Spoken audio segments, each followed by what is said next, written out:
नमस्कार. उन्हाळा संपत आलाय, पण ऊन काही कमी झालेलं नाही आणि ह्या असल्या चढत्या उन्हामध्ये काहीतरी थंड घ्यावंसं वाटतं. तर त्यासाठी मी अतिशय छान अशी रेसिपी घेऊन आली आहे.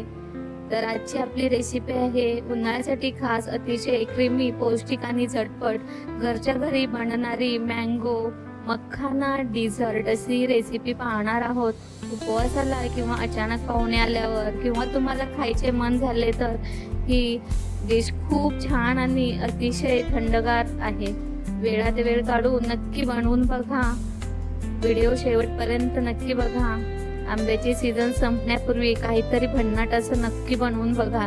चला तर वेळ न घालवता आपण इकडे एक कढई ठेवायची आहे आणि थोडंसं तूप घालायचं आहे आणि एक वाटी मखाना घ्यायचा आहे आणि तो चांगला असा मंद गॅसवर भाजून घ्यायचा आहे.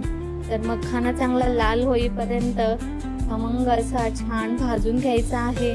एकसारखं हलवत राहायचं आहे जेणेकरून ते करपणार नाही.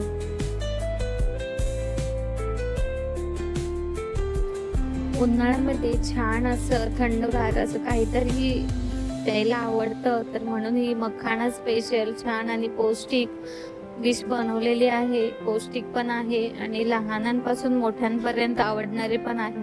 तर मखाना छान आपला भाजून झालेला आहे. खणखणीत आवाज यायला लागला की म्हणायचं आपला मखाना परफेक्ट भाजून झालेला आहे.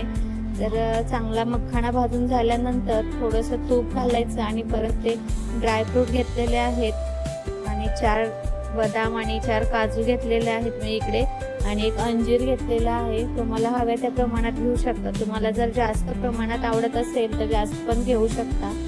तर इकडे मी हे घेतले आहे आणि छान लाल होईपर्यंत भाजून झाल्यानंतर त्याच कढईमध्ये इकडे मी अर्धा लिटर दूध घातलेलं आहे.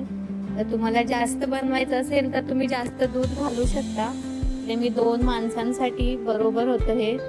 तुम्हाला जास्त माणसांसाठी बनवायचं असेल तर जास्त घालू शकता. आणि दूध चांगलं उकळेपर्यंत दूध चांगलं थोडंसं घट्ट होईपर्यंत उकळून घ्यायचं आहे. आणि इकडे तोपर्यंत मी मखाना आणि ड्रायफ्रूट बारीक पावडर करून घेणार आहे. तोपर्यंत इकडे दूध पण चांगलं हलवत राहायचं आहे, एकसारखं हलवत राहायचं आहे जेणेकरून ते वर येणार नाही. आणि इकडं मी अशा प्रकारे काहीच पावडर बनवून घेतलेली आहे. मखाना पावडर अशी झालेली आहे बारीक आणि दूध पण आपलं उकळून झालेलं आहे. तर छान असं हलवून घ्यायचं आहे चांगलं आणि चांगलं घट्ट झाल्यानंतर 1-2 चमचे मी साखर घातलेली आहे. तुम्हाला तुमच्या गोडीनुसार तुम्ही साखर घालू शकता. तुम्हाला जास्त गोड आवडत असेल तर जास्त पण वापरू शकता साखर. आणि इकडे मी 2 विलायची घातलेल्या आहेत थोडेसे ठेचून आणि परत चांगलं हलवायचं आहे.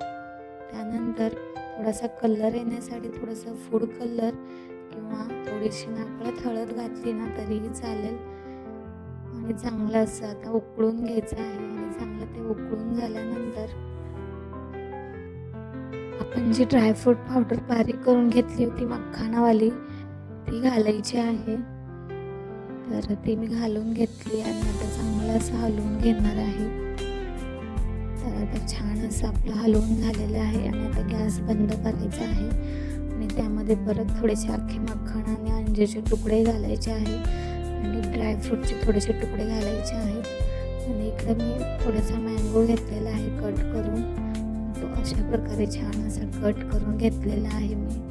आणि त्याच्यात थोड्याशा फोडी घालायच्या आहेत त्यामध्ये.